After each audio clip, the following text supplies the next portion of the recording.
할렐루야, 성도 여러분 반갑습니다. 오늘의 말씀은 열왕기하 14장 17절부터 29절까지의 말씀입니다. 열왕기하 14장 17절부터 29절까지의 말씀입니다. 이스라엘의 왕 여호아하스의 아들 요아스가 죽은 후에도 유다의 왕 요아스의 아들 아마샤가 15년간을 생존하였더라. 아마샤의 남은 행적은 유다 왕 역대 지략에 기록되지 아니하였느냐. 예루살렘에서 무리가 그를 반역한 고로 그가 라기스로 도망하였더니 반역한 무리가 사람을 라기스로 따라 보내 그를 거기서 죽이게 하고 그 시체를 말에 실어다가 예루살렘에서 그의 조상들과 함께 다윗성에 장사하니라.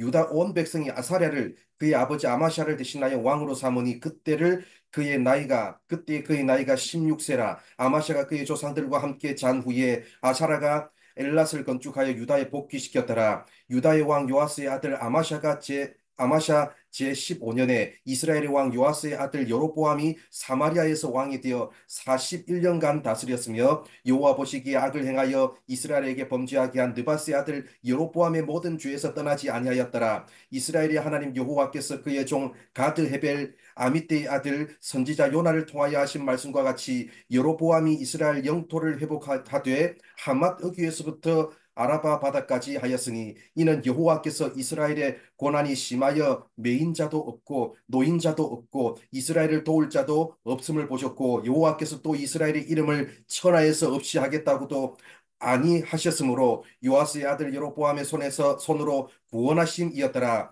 여로보암의 남은 사적과 모든 행한 일과 싸운 업적과 다메섹을 회복한 일과 이전에 유다에 속하였던 하맛을 이스라엘에 돌린 일은 이스라엘 왕 역대 지략에 기록되지 아니하였느냐. 여로보암이 그의 조상 이스라엘 왕들과 함께 자고 그의 아들 스가랴가 대신하여 왕이 되니라. 아멘.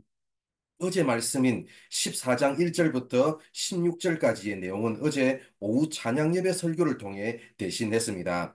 어제는 남유다의 왕 아마샤 이야기였고 오늘은 아마샤의 죽음 그리고 북이스라엘의 왕 여로보암의 통치 이야기입니다. 오늘 우리가 읽은 말씀 19절을 보면 아마샤가 사람들의 반역으로 인해 비참한 죽음을 당했음을 말씀합니다. 그리고 21절을 보면 이어서 그의 아들인 아사랴가 남유다의 왕이 되었다고 말씀합니다. 그런데 여기서 인상 깊은 점이 있습니다. 원래 반역으로 죽는 이야기는 북이스라엘이 훨씬 많이 나옵니다.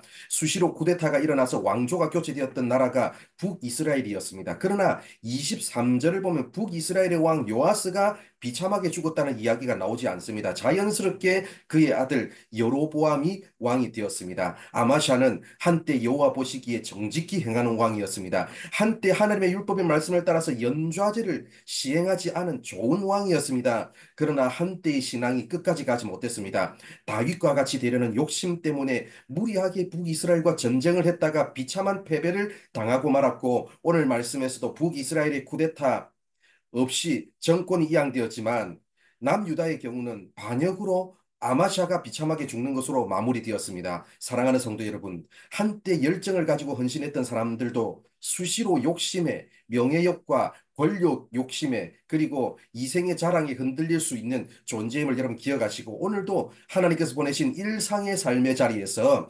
겸손하게 순종하는 길을 걸어가는 우리 모두가 되기를 바랍니다. 오늘 말씀에 나오는 북이스라엘의 왕 여로보암은 과거 동일한 이름의 인물이 있었습니다. 남유다와 북이스라엘이 갈라졌을 때 갈라져 나온 북이스라엘의 초대 왕과 똑같은 이름입니다. 그래서 여기서는 편의상 여로보암 2세라고 부르겠습니다. 사실 북이스라엘은 여로보암 2세 때 굉장히 부강했습니다. 25절을 보면 하맛 어귀에서부터 아라바 바디까지의 이스라엘 영토를 회복하는 놀라운 업적을 세웠습니다. 이렇게 할 정도로 군사력이 대단했고 이런 군사력을 유지하기 위해서는 경제적으로도 부강해야 했습니다. 실제로 이스라엘 고고학 발굴들을 보면 여로보암 2세 시대의 유물들 중에 유독 사치품들이 많이 발견되었다고 합니다. 그 시대에 아모스가 선지자로 활동했었는데 아모스서를 봐도 경제적인 풍요로움을 묘사하는 표현이 나올 정도였습니다. 그런데 25절을 다시 보시면 그 모든 것이 여로보암 2세가 나라를 잘 통치했던 결과였습니까? 아닙니다. 여호와께서 그의 종 가드 헤벨 아미띠 아들 선지자 요나를 통하여 하신 말씀과 같이라고 되어 있죠.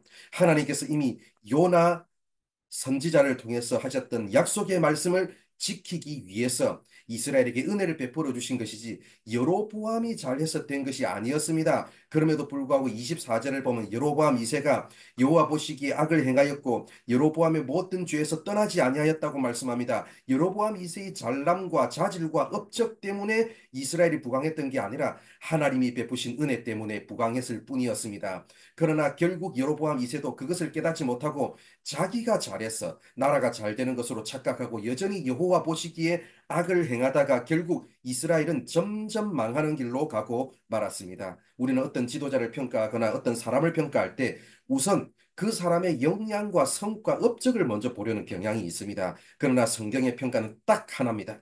그 사람이 여호와 보시기에 어떠했는가가 가장 중요한 평가의 기준입니다. 그리고 이 열왕기서에서는 다윗의 길을 걸어갔느냐, 여로보암의 길을 걸어갔느냐, 그게 바로 여호와 보시기에 어떠했냐 하고 연결되는 그 기준입니다. 여러분, 아마샤는 한때 여호와 보시기에 정직히 행하였고 여로보암 2세는 줄곧 여호와 보시기에 악을 행하였습니다. 사랑하는 성도 여러분, 여호와 보시기에가 가장 중요합니다. 사람들에게 보여주었던 나의 업적과 공로, 봉사활동과 직분, 사람들에게 보여주기 위해서 했던 말씀에 대한 그런 순종이 아니라 하나님이 보셨고 하나님이 아시는 것으로 족한 순종의 삶, 그 하나를 가지고 남은 인생을 달려가는 우리 모두가 되기를 바랍니다. 기도하겠습니다.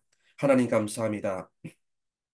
오늘도 우리를 사랑하여 주셔서 말씀해 주셔서 감사합니다. 하나님, 우리는 수시로 욕심에 흔들릴 수밖에 없는, 이생의 자랑에 흔들릴 수밖에 없는 존재인데 하나님, 오늘도 말씀하여 주시고 깨닫게 하시고 깨우쳐 주셔서 감사드립니다. 하나님 보시기에 어떠한 삶을 사는지가 가장 중요한 것임을 알고 하나님 보시기에 정말 순종하고 하나님 보시는 것으로 만족한 아버지 그런 순종의 삶을 끝까지 살아가는 우리 모든 성도들 되게 하여 주옵소서. 오늘 하루의 삶도 하나님께서 인도하시고 또 선한 길로 이끄실 줄 믿사오며 예수님의 이름으로 기도드립니다.